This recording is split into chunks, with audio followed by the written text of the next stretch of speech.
During the middle of the 15th century, Johannes Gutenberg invented the movable type printing press. Before this time, scribes would have to copy books and other written publications by hand. The development of the printing press allowed for the mass production of the written word, an ability which revolutionized the spread of information and ideas. Since that time, the technology of printing has greatly improved, and many different methods of printing are currently utilized in modern manufacturing processes. My name is Chris Morris. And I'm Chris Paolillo. In this podcast, we will be describing a type of printing known as screen printing, the products of which surround us while the process remains largely unknown. We will start with a brief description and then a step-by-step demonstration of the actual screen printing process used in manufacturing.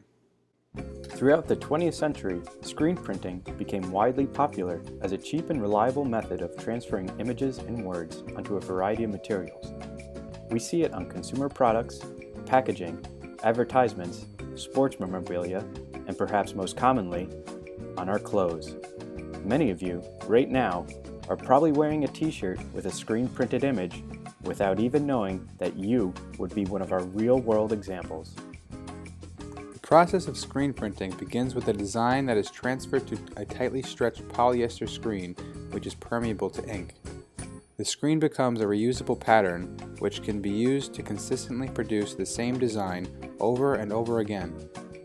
Using a squeegee, the pattern is flooded with ink, which then passes through the fine mesh of the screen until it reaches the printed material. The ink is allowed to dry, either completing the product or permitting the addition of other layers and possibly colors of ink. This same idea is used at a large-scale production facility, just as it is used on a small-scale press.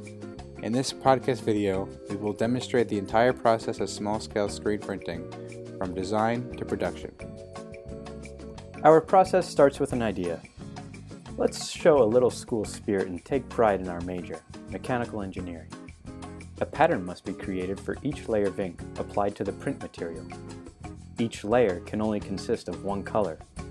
Because our design uses two colors, two designs are created. The designs are printed onto clear transparencies in black opaque ink. Black opaque ink is used regardless of the final color because it needs to block out light during the exposure process. The next step is to transfer the designs to the screens. In order to prepare the screen to receive the design, photosensitive emulsion is applied to the screen in a uniform thin layer.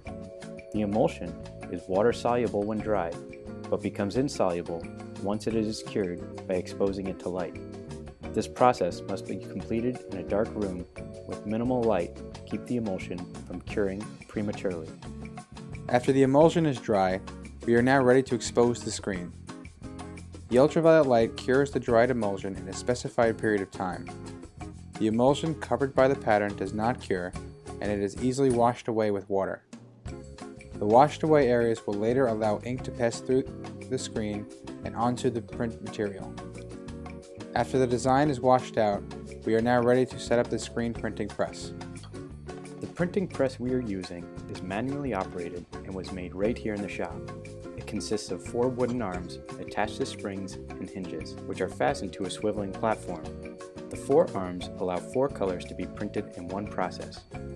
At the end of each arm is a piece of angled steel and a set of clamps which hold the screen securely in place and allow for enough torque to be applied to overcome the resistance of the springs. The screens must be properly lined up in order to layer the ink correctly. More advanced printing machines could have up to 8 or more swiveling arms with multiple workstations to produce more than one print at a time. With the screens lined up properly, we can now apply the material we wish to print on. The platen is what holds the material securely in place. In this case, we are printing on cotton t-shirts. After ink is applied to the bottom section of the screen, we can now bring the screen down onto the shirt. Using a squeegee, the screen is flooded with ink and then swiped again to push the ink through the permeable mesh. This technique can take practice to get just right, but the results are incredibly satisfying. In between each application of ink, a heater is used to dry the ink and speed up the printing process. Talk about hot off the press. Screen printing is a high-precision, rapid print production process involving the use of reusable patterns to apply ink to the surface of a printed material. The process is cheap, versatile, and capable of applying multiple layers of multiple colors. Screen printing products can be found nearly everywhere. The possibilities are endless. The only limitation is your creativity and the size of your shirt.